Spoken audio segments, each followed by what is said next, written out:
바울의 기도가 굉장히 많이 있는데 특별히 오늘 이 바울의 기도는 일반적이지 않는 그런 기도입니다. 그래서 우리가 어느 때 바울처럼 이렇게 기도 응답 받을 수 있는지 사실은 주일날 말씀과 잘 연결이 됩니다. 예수님께서 제자들에게 세상에 나아가면 세상이 예수님의 제자들을 뭐한다? 미워한다. 미워한다. 자, 미워한다고 표현하지만 사실은 예수님의 제자들이 느낄 때는 고난이죠. 핍박이죠. 또는 박해죠. 또는 생명의 위협이죠. 근데 실제로 오늘 본문은 그 역사의 현장입니다. 아마 이걸 우리가 잘 묵상하면서 받으면 왜 여기에 응답이 일어나는지, 왜 지금도 응답이 일어나야 되는지, 왜 일어나지 못하는지를 분별할 수 있는 그런 지혜가 오게 될 줄로 믿습니다. 아마 좀 연식이 있는 또 연로하신 분들은 세계적인 마라토너 아베베 선수를 기억할 겁니다. 그래서 아베베 한 시즌 우리 어렸을 때 이 아베베 선수에 대한 얘기가 굉장히 많았습니다. 이 사람은 이디오피아의 근위대 장교 출신으로 맨발의 선수였습니다. 맨발로 달렸어요. 그가 맨발로 달리는데 뛰는 거 어렵지 않았어요. 그래서 아주 그냥 올림픽에 나왔는데 나오자마자 금메달을 따고 세계적으로 명성을 떨치게 되었어요. 뭐 이런 건 우리가 다 아는 거죠. 그런데 중요한 건 여기서 끝나지 않습니다. 이 아베베가 교통사고를 당하고 허리에 상처를 입고 불구자가 됩니다. 너무나 충격적이지 않아요? 아니, 세계적인 선수가 올림픽 금메달리스트가 교통사고를 당하고 상처를 입고 불구자가 됩니다. 척추를 다친 지 4년이 지난 후에 그가 런던에서 장애올림픽에서 금메달을 따게 됩니다. 그러니까 전 세계적으로 정상적인 올림픽에서 금메달을 따고 그 다음에 장애인 올림픽에서 금메달을 딴 사람은 아베베밖에 없어요. 놀랍죠? 무슨 말인지. 자, 결국 이 과정 속에 무엇을 당하게 되죠? 교통사고를 당하게 되는 건, 교통사고를 당하는 건 개인적으로 어려운 상황을 맞이하게 되어지는. 그런 면에서 이 사람은 한 번의 상황으로 낙심하지 않고 그 고난을 통해서 다시 일어서서 결국에는 금메달을 딸 수 있는 이 사람, 정말 멋있다. 할렐루야. 멋있다. 바울에 대해서 우리가 좀 이해할 필요가 있습니다. 1차 선교여행 끝나고 2차 시작되는데 사실은 그 방향이 어떤 방향으로 가게 되는지 사도행전을 우리가 여러 번 말씀을 나눴기 때문에 방향을 결정하는데, 아니 사도행전 내용을 이해하는데 크게 어렵지 않다는 거죠. 어렵지 않다는 거죠. 16장에 와서 성령께서 사도 바울이 아시아에서 말씀을 전하지 못하도록 그의 발걸음을 막아버립니다. 블루기아 갈라디아 땅, 그 다음에 무시아 앞으로 지나고 비두니아로 가고자 하되 허락하지 않는다. 성령께서 허락하지 않는다. 성령이 그곳으로 가는 것을 허락하지 않는다. 그래서 항상 저는 16장 6절 얘기할 때에 그가 아시아에 가는 것도 뭐 하기 위해서? 복음을 위해서. 유럽으로 가는 것도 무엇을 위해서? 복음을 위해서. 복음을 위해서. 그러면 지나고 나서 보면 하나님의 전략이 있는 거죠. 그 하나님의 전략은 아시아 복음화보다 유럽 복음화가 전 세계의 복음화를 빨리 할 수 있다는 하나님의 전략임을 알 수 있다는 거죠. 이 말이 무슨 말인지 이해되시나요? 예. 그러니까 잠깐 좀 한번 생각해보고 넘어가야 될 필요가 있어요. 부르기아는 해발 900m, 1000m 구원에 위치하고 있고 비옥하고 초원이 발달한 곳입니다. 그냥 이해만 했으면 좋겠어요. 서쪽에는 히에라볼리, 골로새, 라오디게아 등의 여러 성읍이 있습니다. 그래서 부르기아는 주변 도시에 의해서 쉽게 복음을 접할 수 있는 곳이었어요. 그러니까 복음의 영향력이 좀 있을 수 있는 그런 지역. 두 번째, 갈라디아는 어떤 곳이냐 봤더니 소아시아 중앙부를 차지하고 있는 넓은 지역이고 고원 지역입니다. 나중에 로마 행정구이 되고 바울은 2차, 3차 선교 여행으로 다녀갔던 곳이 갈라디아. 세 번째, 무시아는 어떤 곳이냐? 이곳은 아시아의 친면 트루키아 부족 무시에서 파생된 건데, 이것은 바울보다 오네시보로에 의해서 복음의 영향을 많이 받았던 곳이 무시아. 꼭 사도 바울은 한 곳에 머무르지 않고 이렇게 도시를 이동하면서 복음을 전하고 하나님의 나라 확장되는 일에 쓰임받았던 것을 보게 됩니다. 비두지아는 어떤 곳이냐? 소아시아 북서부 흑해와 마르마라해의 남쪽에 위치한 곳이고, 특별히 바울과 실라가 이곳에 전도하려고 했으나 성령의 저지로 무산된 곳. 이렇게 성경은 이렇게 지역과 상황을 이런 정도로 기록하고 있습니다. 누가 막았다? 성령이 막았다. 성령이 열어놓으시고 성령이 막았다. 그러면 성령이 열어놓고 성령이 막는 것을 확인할 수 있는 방법이 뭐예요? 무슨 생활이 되어야 돼요? 기도 생활이 되어야 되죠. 오늘도 그 본문에, 오늘도 이제 앞본문에, 우리 본문은 읽지 않았지만 앞쪽에 그런 내용이 나온다니까요. 그러니까 사도행전은 성년행전이라고 말하는 건 성령께서 인도하시는 대로 가야만 하고 그렇게 갔던 사람들의 행전이 사도행전에 쭉 기록되어진 것을 보게 된다. 할렐루야. 그러니까 전략은 누가 세우느냐? 성령께서 세웁니다. 성령의 인도를 받으면 절대로 잘못되지 않고 하나님의 인도를 받아가는데, 밤에 환상을 통해서 마게도냐로 건너와서 우리를 도우라는 것을 보게 됩니다.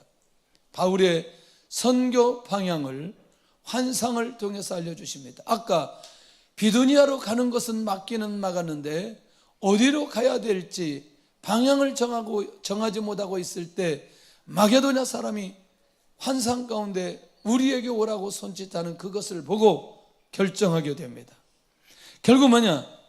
세계복음화의 분명한 전략은 주님께서 가지고 계시고, 주님께서 가지고 있는 그것을 성령을 통해서 바울의 발걸음을 친히 인도하시는, 그리고 그 삶을 평생에 헌신하며 살아가는 바울과 바울 선교팀을 살펴볼 수 있습니다. 그래서 성령의 인도와 환상을 통해서 자신의 사역의 방향을 결정해버립니다. 아시아를 향한 자신의 선교의 방향을 성령과 환상을 통해서 바꾸어버리는데, 이때 우리가 확인할 수 있는 건 뭐냐면 이 사도 바울이 영적으로 매우 순수한 사람이었다.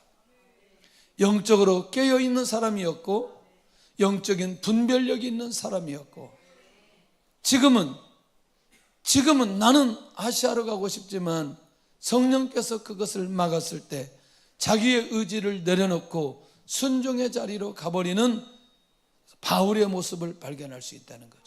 자, 요게 잘 축적되어져야 25절에 가서 그가 기도하고 응답받는, 그리고 그가 고난당하는 이유들을 분명하게 이해할 수 있다는 거죠. 그래서 우리는 최소한도 복음적 삶을 살아가는 사람들이 그 삶을 살아가는데 오는 고난의 모습, 고난의 흔적들이 있을 때 쉽게 판단해서는 안 된다는 걸 우리가 기억해야 될 필요가 있다는 거죠. 지금 바울이 누구에게 순종하도록? 성령께 순종하도록, 주님께 순종하는, 하나님께 순종하는 바울의 모습을 발견한다니까요. 이 부분은 누구도 부인할 수 없는 사실이라는, 아직 자신에게 해석이 되지도 않아도 일단 이 사도 바울은 순종하고 나아가는 것을 보게 된다는 거예요. 아멘. 이게 오늘 첫 번째, 그렇지, 나도 내가 정말 하나님의 사람이고 하나님의 인도 받으려면 내 생각이 많이 있어도 하나님께서 열어놓으시고 하나님께서 인도하실 때 순종하며 나아갈 수 있다는 건 굉장히 중요한 부분이에요. 너무나 귀한 부분이다. 할렐루야. 자, 드디어 성령의 인도로 마게도냐 지경 첫 성 빌립보에 도착합니다. 빌립보에 도착하는데 가서 복음을 전해야 되는데 복음을 전하지 않고 기도처를 찾아 강가에 나아가게 됩니다. 이미 이 얘기할 때 우리는 바벨론 포로 시대부터 유대인들은 강가를 기도처로 삼았다는 얘기를 수도 없이 들었어요. 그래서 사도 바울도 전도를 하기 전에 어디를 찾아가? 강가를 찾아가 하나님 앞에 기도하고 성령으로 충만하고 하나님께서 예비된 영혼들을 만나기 위해 강가로 가서 기도하려고 하는 이 바울의 모습을 발견할 수 있습니다. 수도 없는 얘기입니다. 가장 중요한 건 개인, 가정, 교회, 사업장, 직장, 국가, 선교지 어디를 가도 반드시 역사가 일어나는 곳은 어디냐? 기도의 공동체가 있는 곳이다. 기도의 사람들이 있는 곳이고 기도의 헌신자들이 있는 그곳에 하나님의 역사가 일어난다. 왜? 그곳에 성령이 역사하시고 성령이 인도하시기 때문에 사도 바울이 지금껏 주님 앞에 부르심을 받고 1차 선교 여행을 통해서 수많은 표적과 능력과 수많은 사람들을 만났지만 여기 빌립보에 와서도 누구를 어떻게 만나야 될지 자기 스스로 결정하지 않고 먼저 하나님 앞에 기도로 나아가는 바울의 모습을 발견할 수 있다는 거죠. 선교팀, 전도팀, 사역팀 모든 팀들은 항상 무엇부터 시작해야 되느냐? 기도부터 시작하면서 나아가야 바로 그 다음에 기도 응답의 열매가 있게 되어진다는 사실을 놓치지 않아야 된다. 주의 은혜가 있기를 원합니다. 왜 나는 열심히 헌신하는데, 열심히 전도하는데, 열심히 내가 열정을 가지고 나가는데 열매가 없을까? 혹시라도 내가 기도의 배경이 있지 않고 충분한 기도 없이 그냥 내가 행동으로만 나아갔던 모습은 없는지 한번 살펴볼 필요가 있다. 비록 내가 전도라는 행위, 충성이라는 행위, 헌신하는 행위는 약하지만 내가 하나님 앞에 기도부터 시작하는 마음이 내 안에 있다. 열매가 일어나기 시작합니다. 하나님께서 역사하기 시작합니다. 은혜를 내려주시기 시작합니다. 그러니 하나님, 기도부터 시작할 수 있는 그런 중심과 그런 마음, 그런 자세를 가지게 하여 주옵소서. 그런데 기도처에 갔더니 여자들이 있어요. 여자들이 하나님의 여자들 앞에 하나님의 말씀을 전합니다. 그런데 하나님을 공경하고 하나님을 잘 섬기는 누디아라는 여자가 하나님의 말씀을 듣는데 놀라우게도 여기에 말씀의 핵심이 중요한 게 있어요. 주께서 그 마음을 열어 바울의 말을 청종하게 하신지라. 이게 굉장히 중요합니다. 똑같이 예배를 드리는데 주께서 내 마음을 열어, 내 귀를 열어 말씀을 청종하게 하시는 거다. 이상하죠, 이게? 다 모두에게 그렇게 열려지면 하나님의 역사가 일어나는 거죠. 모두에게 열려지면. 그러나 이게 모두에게 다 열려지지 않는 게 안타까운 거고, 혹시라도 열려지지 않는 사람은 열려지지 않는 것 때문에 고민해야 될 필요 있어요. 왜 나에게는 열려지지 않을까? 하나님, 주께서도 내 마음을 열어 하나님의 말씀을 청종할 수 있도록 역사해 주옵소서. 누디아처럼 그렇게 열려지게 하여 주옵소서. 너무너무 저는 제일 뒤에 앉아있는 분들 굉장히 주목을 많이 합니다. 어떻게 주목하느냐? 이분들이 잘 변하고 있느냐 변하지 않느냐. 잘 변하고 있다는 건 말씀을 잘 듣는다는 얘기예요. 뒤에 앉아도 상관없이. 왜냐하면 집중력이 떨어져요. 앞에 있는 거는 금방 이게 잘 들리는데 뒤에는 잘 안 들려. 누가 앞에 떠들면 막 이게. 그러니까 뒤에 있는 분들은 귀를 더 열어야 돼요. 더 집중해야 돼요. 할렐루야. 그래서 정말 교회도 학교 다니는 학생들처럼 자리를 돌아가면서 앉아야 될 필요가 있어요. 돌아가면서 앉아. 왜? 말씀을 잘 듣도록 하기 위해서. 지난 주 집회 참석하면서 정말 한 말씀도 놓치지 않으려고 저는 눈을 열어서 마음을 열어서 말씀을 받고 정말 위로가 되어져. 한 말씀 한 말씀 그 본문에 있는 내용을 줄 때마다 이 본문을 가지고 어떻게 말씀을 전할까, 어떻게 인도할까. 사실은 그 삶을 통해서 본인과 어머니의 삶을 통해서 그 말씀을 믿음으로 해석하면서 하는 그 내용이 참 얼마나 이 구구절절이 가슴에 와닿는지. 더 믿음을 가지고, 나도 믿음이 있다고 했는데 이거 아니구나, 더 믿음을 가지고 나가야 될 필요가 있지 않겠냐. 내 무슨 생각이 바뀌어져야지, 내 어떤 생각이 바뀌어져야지. 저는 그 중에 한 가지 잊을 수 없는 게, 아니 세상에 헌금했는데 헌금한 거 가지고 밤에 목사님이 도망가 버렸어요. 도망간 목사님이 작정한 헌금 안 냈다고 전화해가지고 헌금 내라고 해. 그것 때문에 갈등하니까 그 엄마는 뒤지게 혼을 내. 그런데 그 목사님 뭐라고 얘기하냐면 그때 거기에서 그 목사님한테 축복 기도를 받았다는 거예요. 사실은 복을 받으려고 헌금 드린 건 아니에요. 누구에게 말에 순종하려고? 아니지. 어머니의 말에 순종하려고. 자기는 하나님 앞에 순종할 수 있는 그릇은 안 됐어요. 그런데 누구의 말씀에? 어머니의 말씀에. 저는 그 어머니가 가지고 있는 그 가치관이 보여졌다는 거예요. 할렐루야. 사람에게 하는 것이 아니고 그 사람이 가지고 도망갔다 할지라도 그것은 누구에게 드리는 것이다?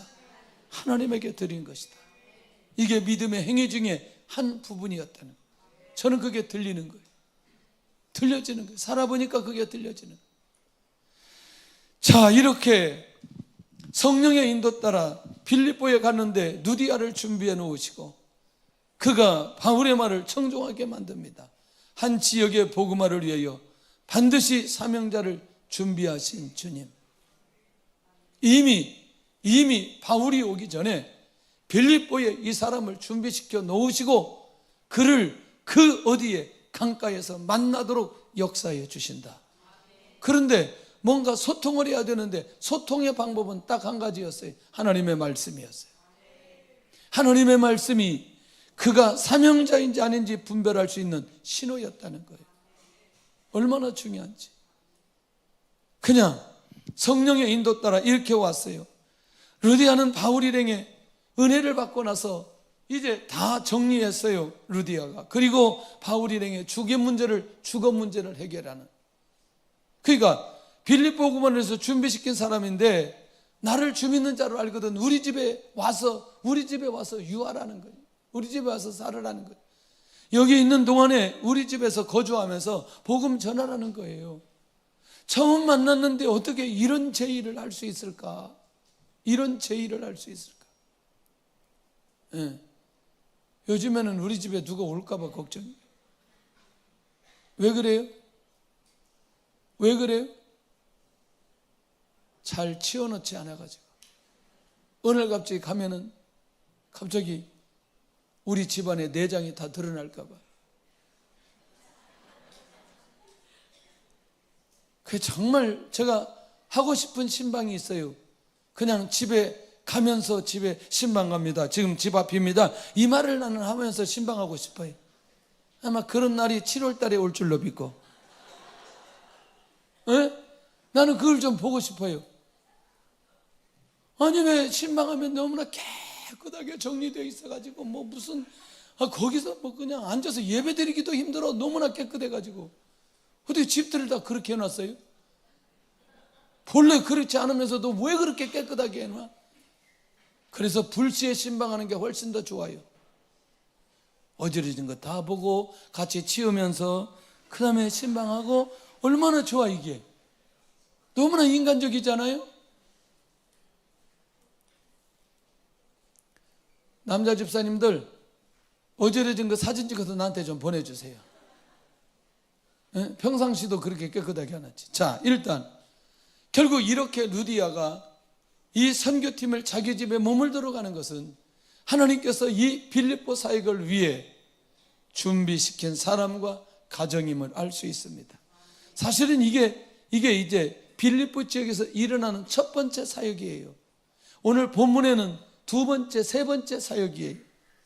그래서 빌립보에서 가장 중요한 첫 열매를 얻는 바울 일행, 빌립보 교회를 세우는 사람을 만남으로 사역은 본격적으로 시작되어 갑니다. 누가 인도하셨으니? 성령께서 인도하셨어요. 아멘. 예. 빌립보에서 두 번째 이제 사명자를 만납니다. 여기서 이제 우리는 눈이 열려져야 돼요. 두 번째 만난 사명자는 누구냐? 귀신 들린 여종입니다. 이 사람에게 복음 증거하고 싶은 마음이 있는 게 아니에요. 이 사람은 귀신 들려서 점으로 주인에게 많은 수입을 안겨준 여종이에요. 그런데 바울을 만나자마자 따라오면서 지극히 높은 하나님의 종, 구원의 길을 전하는 사람이다. 누구에게? 바울에게. 계속해서 귀찮게 막 소리 지르면서. 여러분들이요, 미친 사람이 따라다니면서 계속 얘기해 보세요. 이게 복음 전할 수 있어요? 이게 정말 어려운 거예요.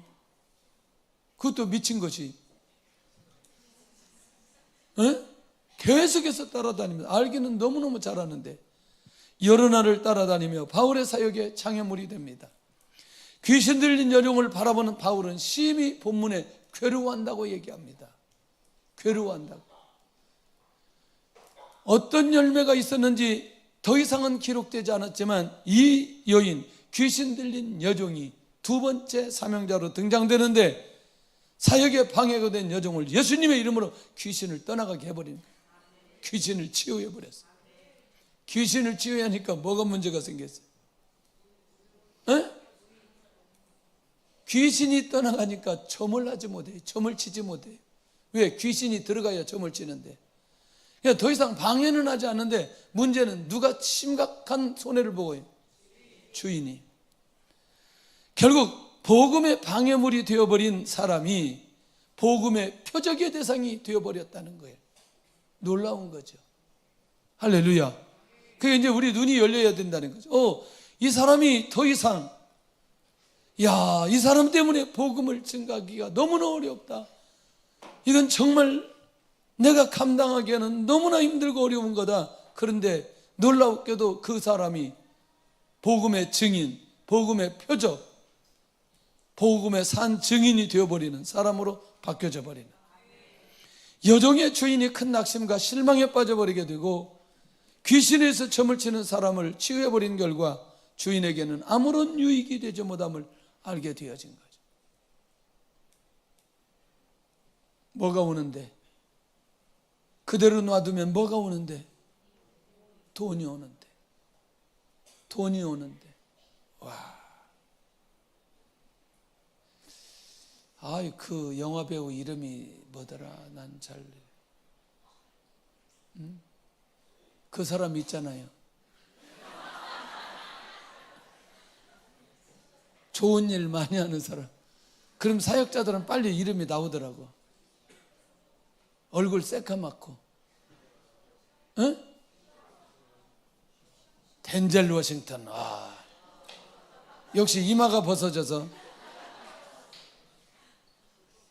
이야. 실제로 그 영화의 그 내용을 보면은 이 젊은 자매를 갖다가 사창가에서 그 돈을 버는데 이게 돈을 가지고 가지요. 그 내용을 알고 제발 이 여자를 놓아주어라. 존말할 때 놓아주어라. 그러니까 이 사람들이 말을 안 듣죠. 문 딱 잠그고 시계 딱 재고 28초 만에 싹 다 죽이는 거야. 너무나 재밌어. 너무나 재밌어. 영화 전체가 그런 스토리. 근데 너무나 어마어마한 내용들이 있어요. 자, 일단 중요한 건 여기에 이제 영적인 비밀이 이 안에 있다는 거죠. 자, 이 사건이 바울에게 있어서 다른 사건으로 이어져 가는 게 굉장히 주목해야 될 대목이라는 거예요. 왜냐? 이 사건이 있고 난 이후에 바울과 실라를 고발하는 거죠. 왜 이렇게 고발을 잘하는지 그때부터 이 고발을 많이 했어요. 여기 본문에 있는 내용을 한번 보세요. 이 사람들이 유대인인데 우리 성을 심히 요란하게 하여 20절 로마 사람인 우리가 받지도 못하고 행하지도 못할 풍성을 전한다 하거늘, 이게 고발 내용인 거예요. 그러니까 이렇게 고발하니까 이 여종이 치유가 되는데 결국 이 사도 바울이 수치와 수모를 당하기 시작합니다. 상관들이 옷을 찢어벗기고 메르치나에 수차례 맞기 시작합니다. 자, 이제 우리가 여기에서 주목해야 될 부분이 있다는 거죠. 귀신 들린 여종 치유한 것 잘못됐나요? 사도 바울이 빌립보 지역에 와서 복음을 증거하는 것 잘못됐나요? 사도 바울이 귀신 들린 자가 이렇게 소리 지르고 그러면 그냥 인내하고 그냥 지나가야 되나요? 아니면 치유해야 되나요? 할렐루야. 그런데 이 치유 사건이 바울과 실라에게는 수치의 사건으로, 수모의 사건으로 이어졌기 때문에 결국 복음을 전하고 오직 복음만 전하고 귀신을 쫓아냈는데 바울 일행이 이렇게 엄청난 고난을 당하게 되었다는 거예요. 잘못했어요? 그러니까 영적으로 깨어있지 못하고 성령의 인도받지 못하고 그리고 하나님의 말씀으로 충만하지 못하고 주님 중심으로 살아가지 못하면 이때 심각한 상황 벌어집니다. 성령의 인도 따라 순종했던 사역의 결과는 가장 큰 어려움을 경험하게 되면서 빌립보에 왔다는 것을 실수라고 생각하고 오늘 귀신 들린 여종을 치유했다는 것을 잘못했다고 생각하고, 그러면 그게 하나님의 뜻이라고 말할 수 있나요? 그렇지 않다는 거죠. 여기에 넷째 비밀이 있습니다. 그렇게 사람들이 견딜 수 없는, 사람이 견디기 힘든 옷을 벗기고 매를 맞고 어디까지 가느냐? 감옥에까지. 여기 감옥이 있는데 깊은 감옥이라고 얘기해요. 오늘 우리가 꼭 기억할 수 있기를 원합니다.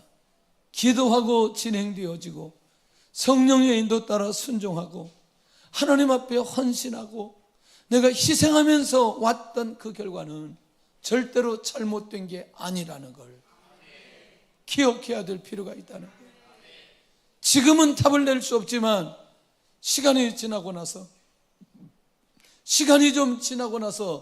결과를 하나님께서 주실 것이니 일단 이 상황은 지나가면 되는 거예요. 지나가면 되는 거예요. 자, 사람들은 바울을 친 후에 감옥에 넣어버리는데 그들은 깊은 감옥에 가두고 그 발을 착고에 든든히 채워버립니다.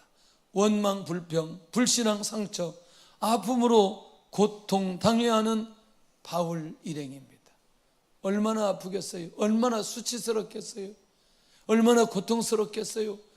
아니, 세상에 성령께서 인도해 주셨는데 성령께서 역사해 주셔서 이곳에 이제 본격적으로 복음의 역사가 일어날 수 있는데 이렇게 수치를 당하다니, 이렇게 무시를 당하다니, 이렇게 사람들에게 물리적으로 매를 맞다니, 여러분들이 옷 벗김을 당하고 매를 맞는 데까지 가버리면, 그리고 감옥까지 가버리면 인생의 갈 때까지 다 가버린 거죠. 맞잖아요. 옷 벗김을 당하고 맞고 그 다음에 감옥까지 갔는데 더 갈 데가 어디 있어요? 그러면 그 다음 단계는 뭐예요? 죽는 거죠. 그러니까 사실 이 사람들이 죽게 만들어도 어떻게 감당해야 되는 거죠. 감당해야 되는 거예요. 우리가 영적으로 깨어서 이제 이 상황을 잘 살펴볼 필요가 있어요. 이때 한밤중에 바울과 실라는 옥중에서 찬송하기 시작합니다. 기도하기 시작합니다. 이게 이제 비밀인 거죠. 이게 바울의 기도에 철정을 이루는 거예요. 25절에 정말 너무나 멋있잖아요. 그런데 그 기도의 제목이 고난과 아픔, 상황, 환경, 억울함, 이것을 놓고 기도하는 게 아니라는 걸 알 수 있다는 거예요. 감옥에까지 들어오게 하신 이유, 하나님의 뜻이 반드시 여기에 있을 것이라는 거예요. 할렐루야. 그런데 네 번째가 감옥에 들어가 죄수를 지킨 간수를 만나게 된 바울인데, 결국 세 번째 사명자 누구? 간수를 만나되는 과정이 바로 이 과정이라는 거예요.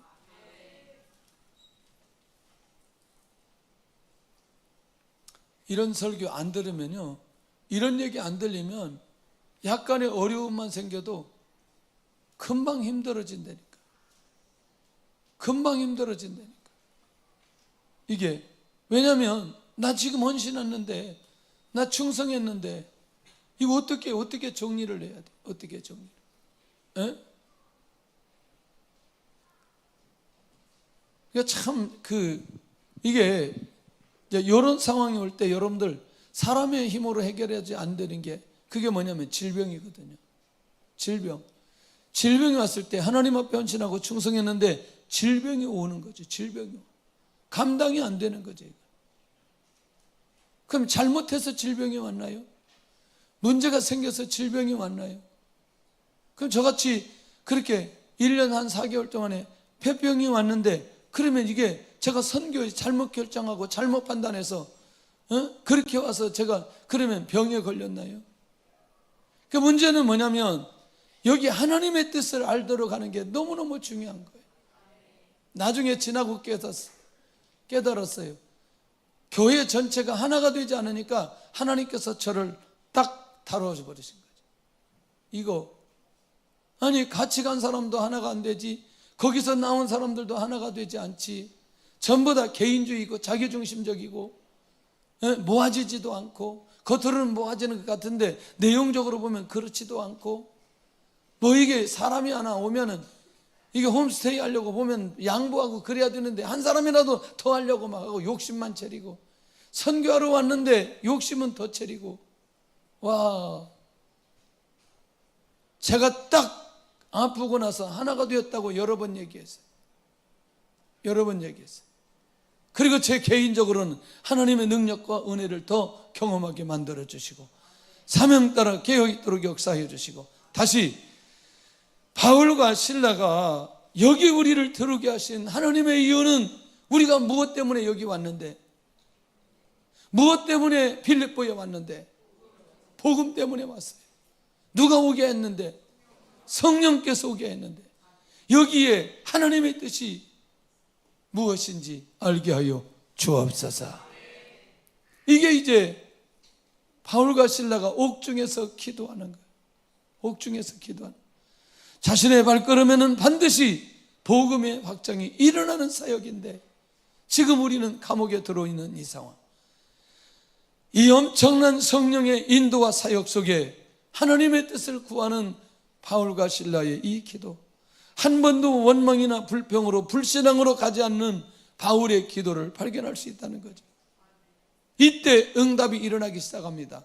갑자기 큰 지진이 일어나서 옥토가 움직이고 문이 다 열리고, 여기가 이 바울과 실라만 그런 게 아니라 모든 죄수들의 묶여있는 착고가 다 풀어져 버리는,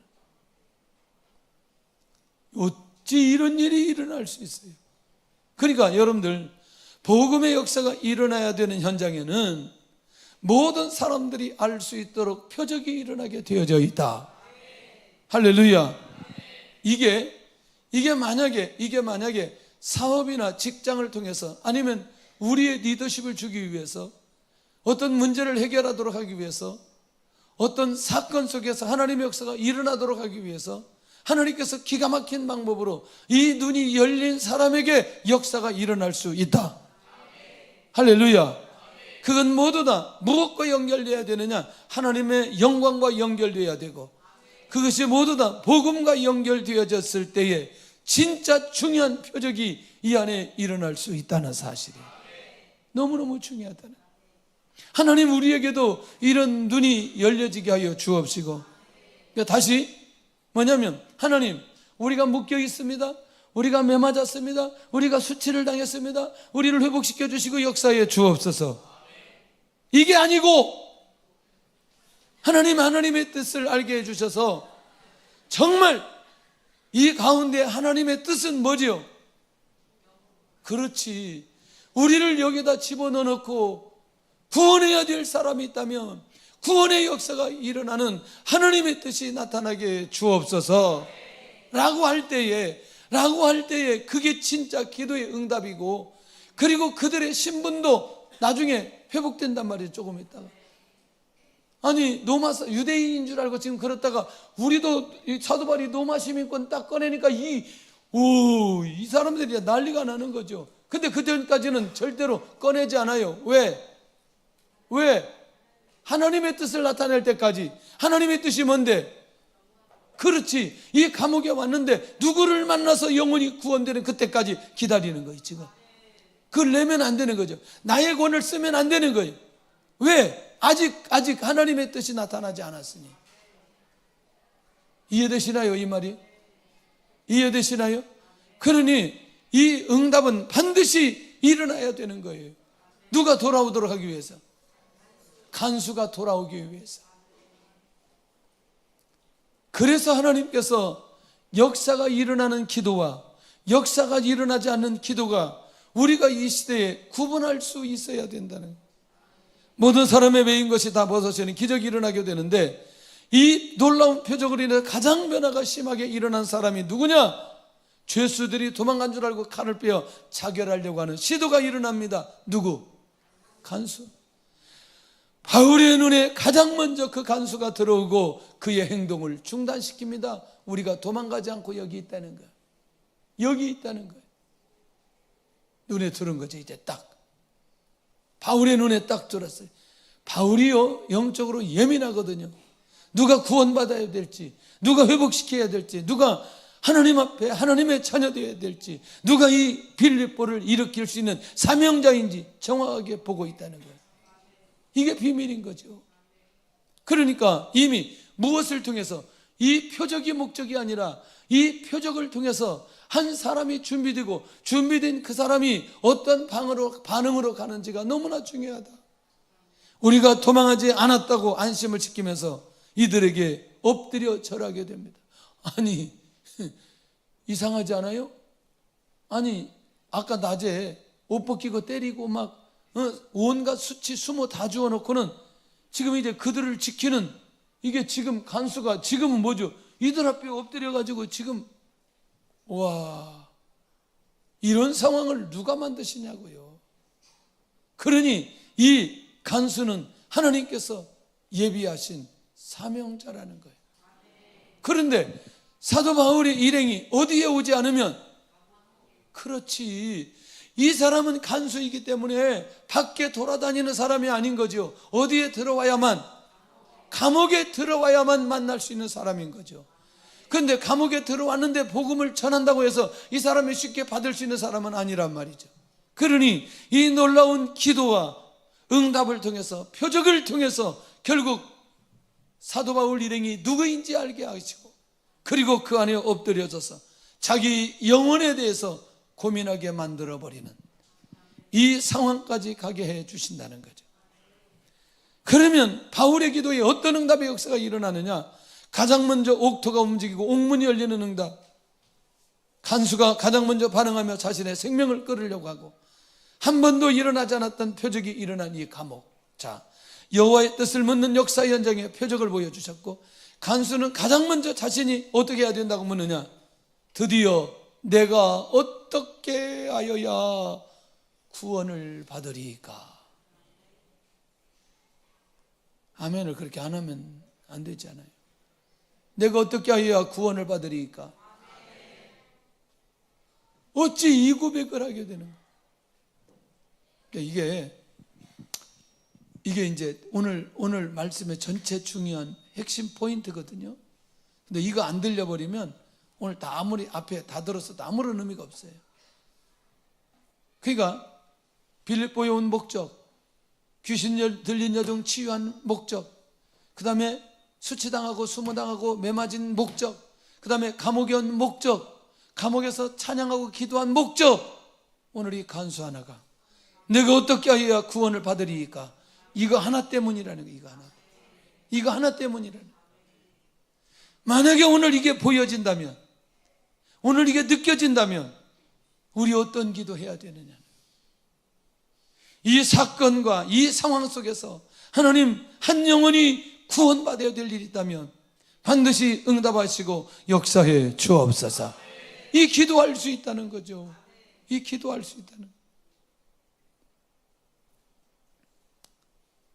진짜 전도해야 된다고 생각이 들어요. 요즘에 기도하는데 진짜 전도해야 된다. 진짜 전도해야 된다. 교회에 사람을 채우기 위해서가 아니라 진짜 예수님 믿고 구원받아야 된다는 그런 마음을 주신, 그래 기도를 계속해서 했어요. 그러기 위해서 아침 저녁 이 기도자들이 일어나게 해 주옵소서. 아니, 우리가 지금 보편적으로 기도하는 사람들이 있다니까요.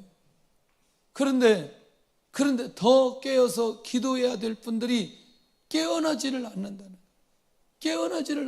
이게 정말 우리 교회가 한 번 더 이게 더 일어나야 되는데 이게 더 깨어나지를 않는 거죠. 더 깨어나지 않고 더 깊은 잠으로 들어간다는 거예요. 그래서 우리가 옛날처럼 이게 확성기를 대고 교회 종으로 불리든지 교회 설교를 확성기에다 대고 틀어놓든지, 옛날 시골에서는 동네에 무슨 일이 있을 때 이장 집에서 오늘 누구네 집에서 잔치가 있습니다, 다 나오시기를 바랍니다, 이런 거 해야 돼요. 이런 거 안 일어나니까. 유튜브는 너무나 소리가 적어요. 이 반응은 무슨 반응인지 모르겠어요. 에? 진짜 더 깨어 있어서 각자에게 하나님께서 주실 응답들이 정말 많이 있다는 거예요. 너무나 많이 있다는 거예요. 좀 작아지고 뭐 좀 좋아진 게 있어요? 작아지고 좀 더 좋아진 게 뭐 있냐고. 보니까 더 새벽에 찬 사람들은 더 힘들어 보면.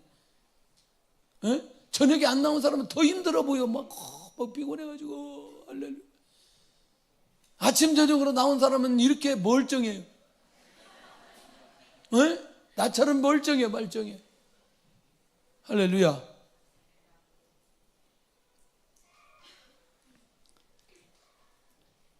제가 100살까지 살 테니까 걱정하지 말고 계세요.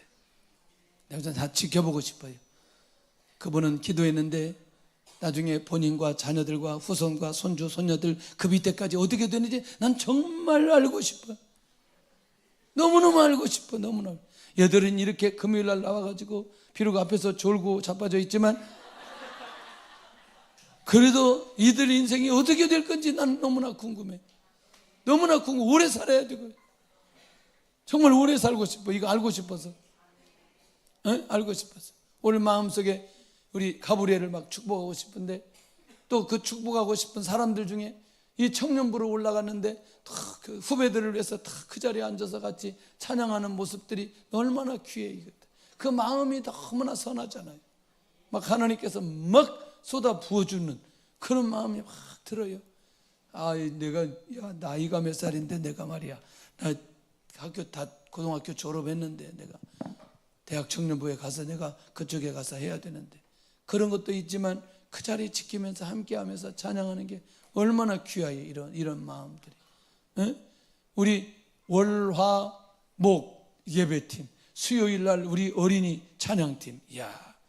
지금 얘들이 이제 조금 설교가 길면 얘들이 이제 딴짓을 하거든요. 그래도 한 30분은 너무나 잘 들어. 그래서 수요일에도 내가 설교를 길게 하지 않아요. 이들이 어떤 모습으로 쓰임 받는지 정말 너무너무 궁금해요. 다시 여기로 돌아가야 됩니다. 내가 어떻게 하여야 구원을 받으리이까? 이게 초점이라는 거예요. 이게 안 들리면 지금까지 하는 우리 모든 기도를 한번 점검해 볼 필요가 있다는 거예요. 스데반의 기도도 우리가 보았고 교회의 기도도 보았고 전부 다 무엇과 연결되어 있어요? 영혼권과 연결되어 있어요.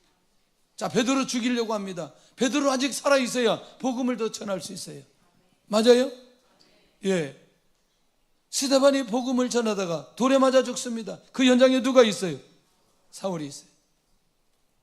사도행전 4장에 가서 우리가 담대히 이 복음을 전하게 하여 주옵소서.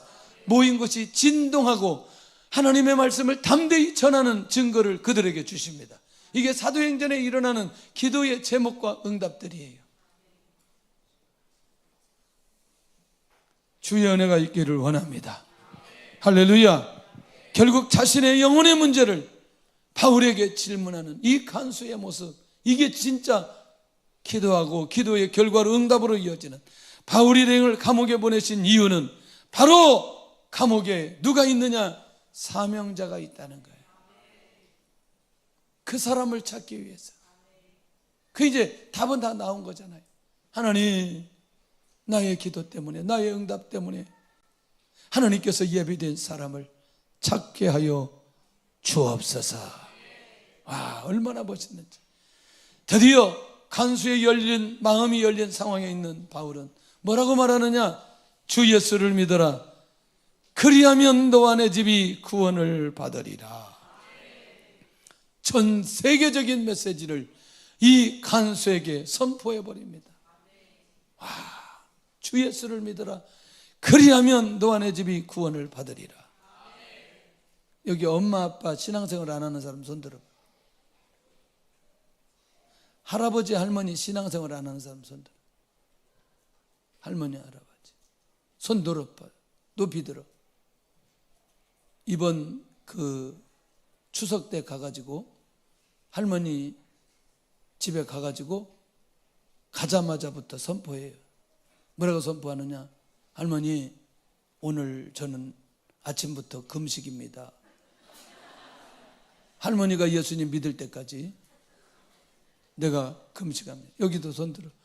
엄마 아빠 예수님 안 믿는 사람, 할머니 할아버지 예수님 안 믿는 사람, 할머니 할아버지 손 들어 빨리. 너희들도 집에 가가지고 금식하는 거야. 가가지고 일찍 가. 일찍 한 3일 잡아야 돼. 할머니 할아버지들에게 아주 강적들이라 한 3일 정도 해야 할머니 할아버지가 무너져. 그래서 목숨 걸고, 그리고 먹지 마 아주 그냥 한번 죽어.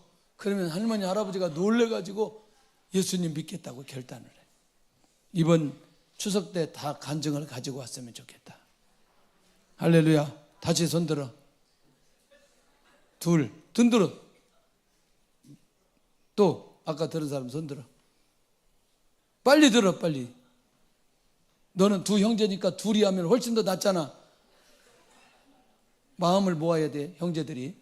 한 놈은 먹고 한 놈은 안 먹고 그러면 또 안 돼. 같이 마음을 모아야지. 그래서 이번에는 할머니 할아버지들이 구원을 받았으면 좋겠다. 할렐루야. 결국 지금 이 간수가 있는 감옥에 오게 하신 이유가 주님의 뜻이라는 확신이 드는 거죠. 강력한 표적을 통한 응답은 한 영혼을 구원하실 주님의 계획이 있을 때 이런 응답이 일어나게 된다는 사실입니다. 간수는 예수님을 영접하라니 어떻게 하느냐? 바울 일행을 데려다가 그 맞은 자리를 씻어주고 온 가족이 세례를 받고 온 집안이 하나님을 믿음으로 크게 기뻐하는 역사가 일어나게 됩니다. 멋있어요? 너무나 멋있잖아요. 하나님께서 한 사도를 세우시더니 이렇게 빌립보에 가서 이런 증거와 응답을 받게 하도록 역사해 주신다. 할렐루야. 주의 큰 은혜가 우리에게도 일어나게 될 줄로 믿습니다. 바울에게도는 이렇게 한 영혼을 구원하기 위해 응답으로 이어지는 엄청난 기도가 감옥에서 일어나게 되어졌다는 것입니다. 성령의 인도를 받아 순종하게 하여 주옵소서. 성령의 인도를 받아 언제나 사명자를 만나게 하여 주옵소서. 성령의 인도받는 고난도 감사의 고백으로 하게 하여 주옵시고 자신의 고난이 복음의 확장으로 이어지게 하여 주옵소서. 오늘 이 밤에 정말 이 성령의 인도받는 그런 기도 참 찬양하고 찬양하면서 예물 드리는 시간 갖겠습니다.